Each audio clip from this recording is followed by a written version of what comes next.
Apple's latest 13-inch MacBook Pro with Retina display now comes updated with the latest Haswell processor.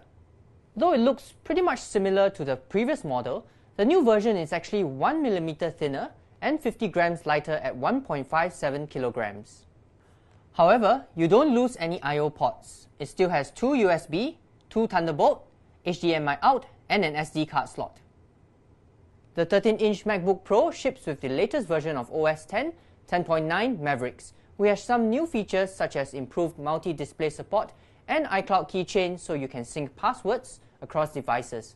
It also has a lower starting price of 1,788 Singapore dollars, which gives you 4GB of RAM and a 128GB SSD. So, now that it's just 220 grams heavier and 300 Singapore dollars more than the 13-inch MacBook Air, is the Pro a better buy than the Air? In terms of specifications, the Pro has a clear advantage. You get a 2560 by 1600 pixel screen, one more Thunderbolt port, HDMI output, and slightly faster Intel integrated graphics. You do get slightly shorter battery life with the MacBook Pro, 9 hours compared with 12 hours on the Air. But that's still pretty good for a notebook.